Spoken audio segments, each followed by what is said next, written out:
That was an absolute abomination, if that is even a word, because that is a monster. The #1 heavyweight in the world. He gets in the ring with Usyk like that. He gets in with a Fury like that. Everyone knows. He knocks out Tyson Fury. That clip right there, that is not a fan. That is not some YouTube comment section. That is a man who has been around the sport long enough to know exactly what he's looking at when he says the word monster. And the word he used before that was abomination. An abomination of physical gifts wrapped inside a fighter who, when everything was working, when the mind and the body were pulling in the same direction at the same time, genuinely made world-class heavyweights look like they had never thrown a punch in their lives. Anthony Joshua, 6'6", 240 pounds of Olympic-built muscle. A man who won gold at the 2012 London Games, turned professional, and within 5 years was standing in Wembley Stadium in front of 90,000 people, finishing the man who had dominated the heavyweight division for an entire decade. And the most remarkable thing about that night, the thing that never gets said clearly enough, is that Joshua got dropped in that fight. He got hurt. He went to the canvas, and he still came back and stopped Vladimir Klitschko in round 11. That is not just power. That is not just size. That is the full package of what made Anthony Joshua genuinely terrifying to any heavyweight on the planet during his peak years. Right now, the entire boxing world is watching Joshua and Tyson Fury move toward the fight that has been promised, canceled, renegotiated, delayed, and promised again for the better part of a decade. Eddie Hearn confirmed this week he is under direct instructions from AJ to make it happen. November 2026 is the target. And the reason this fight matters, the reason the stakes feel different from every other build-up, is that both men are walking into it carrying serious question marks about where they actually are right now. Fury just went 12 rounds with Arslan Bekmambetov. He won, he outpointed him, and by every honest assessment from people who have watched Fury fight for the last decade, it was one of the most underwhelming performances of his career against an opponent who was specifically chosen to make him look good. The finish never came. The old snap was not there. The footwork that made Fury impossible to hit cleanly for years looked labored. Fury looked slow. And Anthony Joshua, the man who, according to the analyst in that clip, would have assassinated Makhmudov, was ringside, watching every single second of it. This video is about understanding what Joshua actually is when everything is right. Not the version who got shocked by Andy Ruiz. Not the version who got outboxed twice by Usyk. The version that world champions, analysts, and cornermen describe when you ask them privately about the most dangerous heavyweight they have seen in the last 15 years. That version. Because if that version shows up in November, Tyson Fury is in serious, serious trouble. Let's start where the fear begins. Not in the ring, before the ring.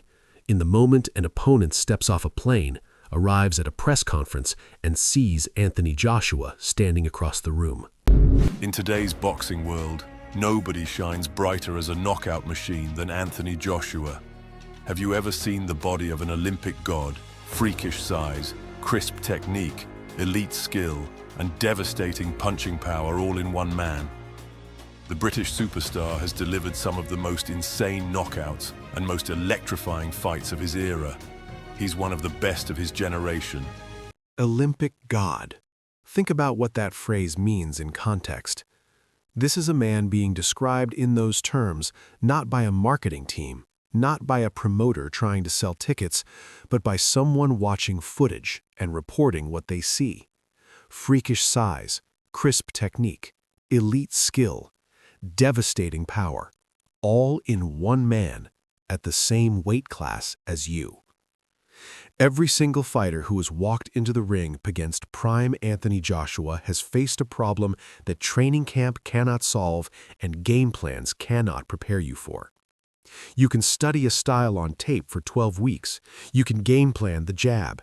You can map out the angles.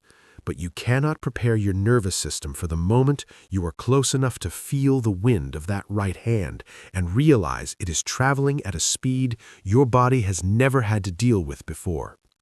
That is what separates Joshua from the other big men in the division.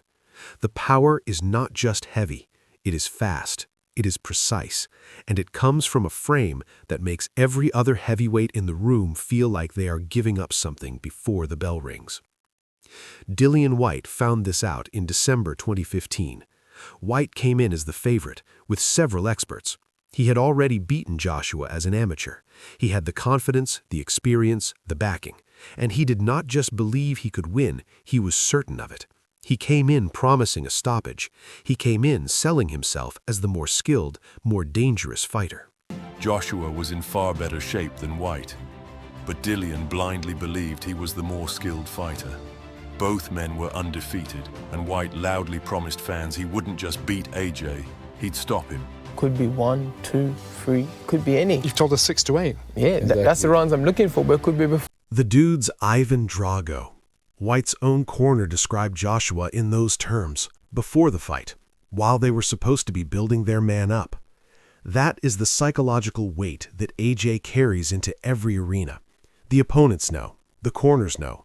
Even the people in Whyte's corner, looking at Joshua up close, reached for the single most terrifying fictional heavyweight ever put on screen to describe what their fighter was about to face.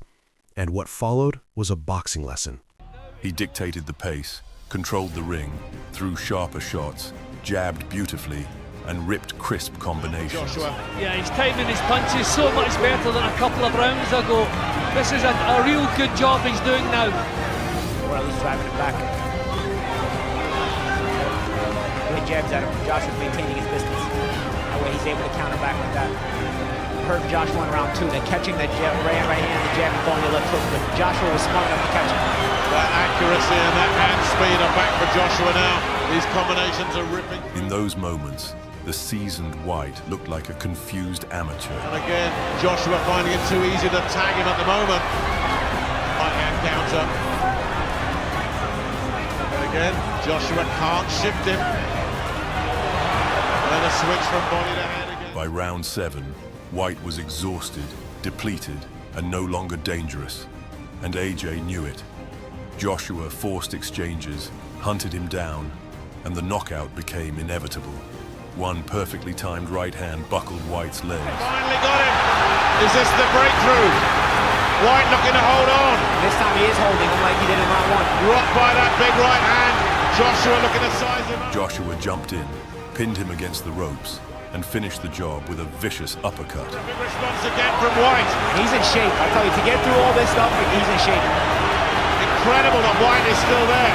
Joshua not letting him off the hook. Howard Foster having a close look now. But as long as Whyte returns fire once in a while, Which he is doing. But Foster look at the can't stop legs. it. Watch that sequence carefully.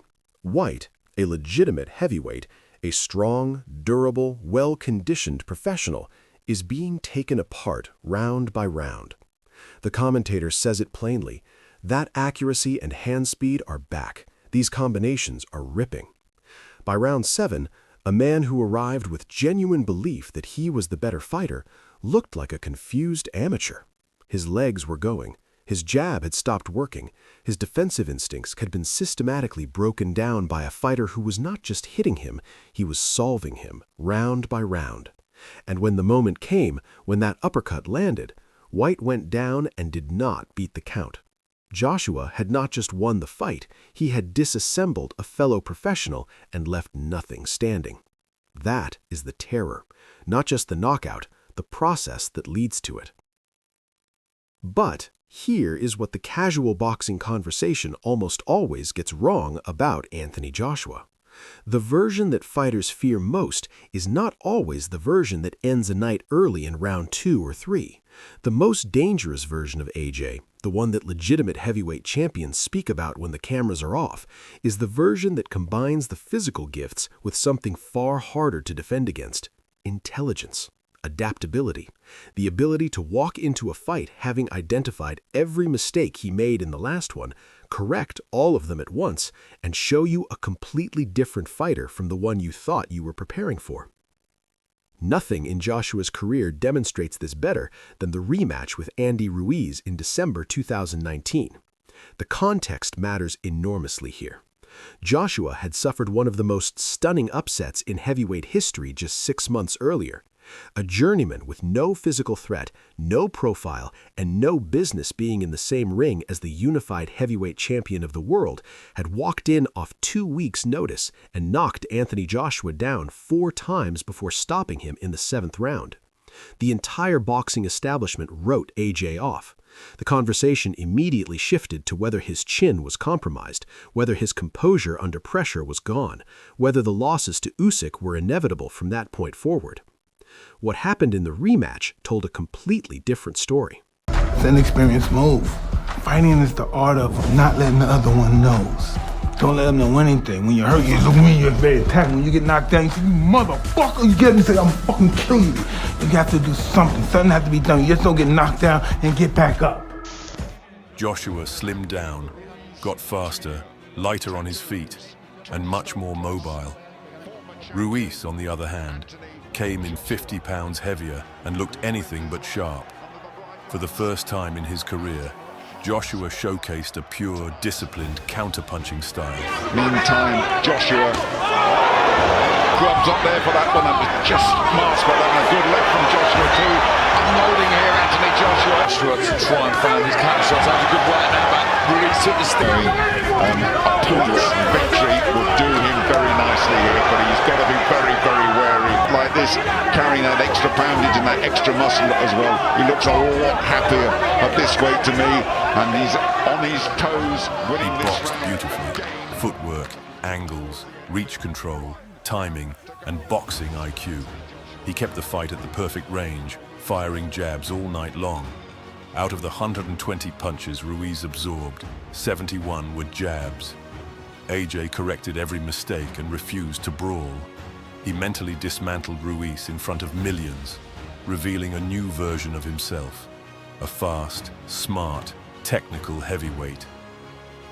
Anthony Joshua delivered one of the best performances of his career, outclassing Ruiz in a boxing masterclass and winning back all his belts with 71 of 120 punches landed were jabs.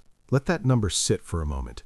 The man who built his reputation on one of the most destructive right hands in the division, the same man everyone said was one-dimensional, that his only path to victory was the knockout, went out and delivered a pure boxing masterclass. Footwork, angles, reach control, jab dominance, fighting at the perfect range all night long. Ruiz, who had come back significantly heavier, had no answer for a version of Joshua he had not seen in the first fight and had not prepared for in the rematch. The commentary said it best: fast, smart, technical heavyweight. That is what Joshua showed the world that night.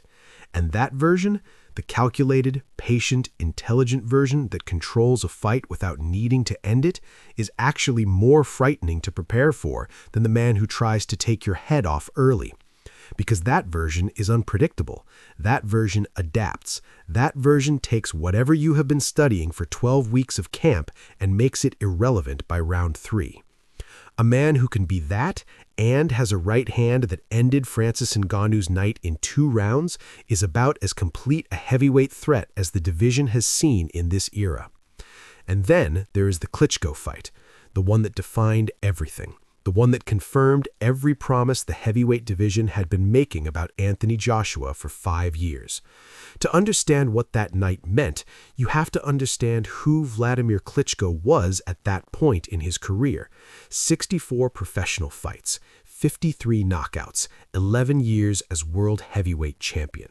The man who had beaten every serious heavyweight of his era, who had built an entire methodology of domination so complete that by the time Joshua faced him, the division had simply accepted that no one was going to beat Klitschko's system. You might survive it, you were not going to solve it. Anthony Joshua solved it in round 11, after getting dropped himself in round 6. Then round 5 happened. Joshua exploded with a brutal barrage, dropping Klitschko hard. Yeah. Good start to the round. Let the combinations go nice and quick. Oh, another good shot. Trouble here. He's down. Oh, he's down. Incredible start. But the Ukrainian warrior survived, countered back, and nearly turned the tide. Round 6 flipped the script. Klitschko landed a huge right hand and knocked AJ down for the first time in his pro career. Yeah, but it's not quite come yet. Oh, another jolting right hand sends Joshua down. Joshua was hurt badly and came dangerously close to being stopped. But champions rise. Joshua recovered, rebuilt his rhythm, and pushed the pace heading into the championship rounds. By round 11, AJ unleashed a monstrous attack. Coming from that, that's a huge uppercut. My goodness me, I thought he was going to go and he didn't. Massive shot from Joshua, and now Klitschko goes. It was that first uppercut that did the damage. Combinations to the head and body, another brutal knockdown, and Klitschko barely got up. He's on the brink of the biggest win of his career, a big right hand. Now can Klitschko rally again? Is there anything left? It doesn't look like it. Joshua's going. Joshua swarmed again, dropped him once more, and forced the referee to stop the fight. One of the greatest heavyweight battles of the 21st century. That sequence is the most complete snapshot of what Anthony Joshua is as a fighter. He got dropped by a right hand from the most technically accomplished heavyweight of the modern era. He went to the canvas in front of 90,000 people at Wembley. He got up. He found his rhythm again. He rebuilt the fight round by round. And then in round 11, he walked Klitschko into the corner and unleashed the kind of attacking sequence that does not just knock a man down, it ends the conversation. Multiple knockdowns, Klitschko on the canvas, barely rising. A decade of dominance dismantled in a single round by a man who had just spent 5 rounds recovering from his own knockdown. Absolute relief on Joshua's face at the final stoppage, because that fight was not supposed to feel that close, but it did, and Joshua still won it. That is the champion's character that world-level opponents think about when they accept a fight with AJ. Not just the power, the refusal to let the bad moments become the final chapter. Now, let's talk about what all of this means for Tyson Fury in November, because the connection between what AJ was at his best and what is coming for Fury is not subtle, it is direct. And the analyst from the Pain Game, who is not an AJ supporter, who makes that clear throughout his breakdown, lays out the comparison in a way that is impossible to dismiss. Which begs the question, is Tyson Fury still an elite fighter, genuinely? Because I think if Daniel Dubois, Itoma, Wardley, if they're in there with that Makhmudov, it doesn't even get to the 3rd round. If Fury's in there with those level of fighters now, I think he's getting carried out of the ring because they would have fucking flattened him. And going back to the AJ thing, AJ would have assassinated Makhmudov. He would have killed him. This guy was worse than Francis Ngannou, man. And I think the lack of speed is the biggest concern because Fury was never the hardest hitter. And clearly, you know, like Makhmudov wasn't really reacting that badly to any of the shots that were going in. But it was his speed that allowed him to navigate the likes of a Deontay Wilder. That's why he struggled against Francis Ngannou, because he is slowing down slowly but surely, but he's slowing down even more now. So when you get in there with some of these heavy hitters, you're in more of a shootout than you were before. You know, it's not the Klitschko, you know, where you could slip and slide 245 pounds like grease lightning. That Fury is long gone. And the Fury who fought Usyk looks like he's gone. In the first fight, at least. Even against Deontay Wilder, when he could move, he still got hit and he still got put down. So if you put this version of Tyson Fury in there with... Every version of Tyson Fury smashes that Makhmudov. That is the verdict on where Fury is right now. Not that he lost, not that he looked terrible, but that the performance gap between Tyson Fury against Makhmudov and every previous version of Tyson Fury was so visible, so undeniable, that experienced analysts cannot frame it as a good result. And the second part of that clip is the crucial piece, the speed. The footwork that made Fury almost impossible to hit cleanly, that allowed him to navigate Deontay Wilder's bombs, that made the Klitschko and Cunningham fights look like exhibitions, it is not what it was. Fury was getting hit by a man who, according to the same analyst, could not throw a punch properly. If that is where the speed is now, what happens when he is in there with a man who hits accurately, hits hard, and hits fast? And that is exactly the question Anthony Joshua asked, not in a press release, not in a sit-down interview, but in the moment that mattered most, ringside. Fury just won. Fury tried to turn the moment into a spectacle, to be the boss, to make the challenge on his terms, and Joshua shut it down in real time. The funniest bit about this is the amount of times Fury's done everything he possibly can to get out of making this fight. That's why AJ's got a face on him like, are you taking the fucking piss, mate? You literally retired when we were supposed to fight after the Usyk fight. We literally retired when I was saying, I want you next. And that's amongst a million other opportunities that have been passed up. Tyson, I've never had no problem getting in the ring with you. I punched you up when we were kids. And after watching you here tonight, I'll punch you up again. With all due respect, tonight is your night, and you know I'll sit across that ring from you in due time. You ain't gonna tell me what to do. I've been chasing you for the last 10 years. When you're ready, you come and see me and tell me your terms and conditions, and I'll have you in the ring when I'm ready. I'm the boss. You work for me. I'm the landlord. Remember that. What I love about this is the thing that really... I've been chasing you for 10 years. When you're ready, you come see me and tell me your terms and conditions. I'm the boss. You work for me. I'm the landlord. Remember that. That is not a man who is impressed by what he just watched. That is a man who watched Tyson Fury go 12 rounds with a fighter he believes he stops inside 3 and came away from it with conviction that the fight he has been waiting for his entire career is now the most winnable it has ever been. The analyst from the Pain Game reached the same conclusion through the tape. Anthony fucking Joshua, and he doesn't have those powers to get out of the way he used to, well then you're in a shootout, aren't you? And he's got bigger guns. And I think that's exactly why AJ was saying what he was saying afterwards, going, after what I've just seen, you look like a fucking warm-up. Now this is the thing, AJ might have also deteriorated. That Jake Paul fight doesn't tell with fuck all. He's been in a car accident, we don't know what that's done. But I'm talking even the recent versions of AJ, the one that fought Francis Ngannou, Otto Wallen. If you put that version of Anthony Joshua in with that version of Tyson Fury last night, fucking hell. You're in a shootout, and he's got bigger guns. That single sentence is the whole fight in one line. Fury's ability to avoid the shootout, to use footwork and movement to stay out of range, to make a fight difficult and ugly when he needs to. That was always his defense against a puncher like Joshua. And right now, based on what the world just watched against Makhmudov, that defense looks compromised. The feet are slower, the output is lower, and the man standing across from him in November carries more finishing power in a single right hand than Makhmudov brought to 12 rounds. Here's the thing that nobody in the boxing media wants to say directly because it disrupts the narrative that Fury's comeback was a success.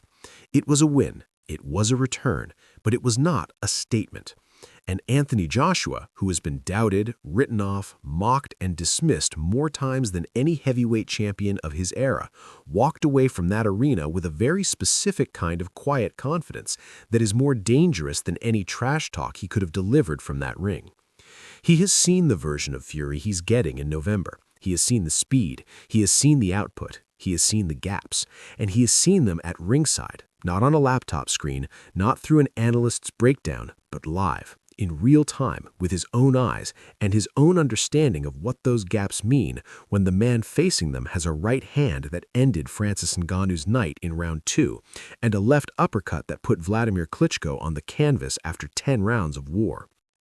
The Fury-Joshua fight has been the most anticipated and most postponed matchup in British boxing history. The debate about who wins has been running for nearly a decade. And for most of that decade, the honest answer was that both men at their peak made it genuinely difficult to call. But this is not both men at their peak. This is Tyson Fury at a version of himself that raised real questions last Saturday night. And this is Anthony Joshua, still carrying every physical weapon that made world champions call him a monster, walking into the most important fight of his life with the calmest, most grounded mindset he has shown in years.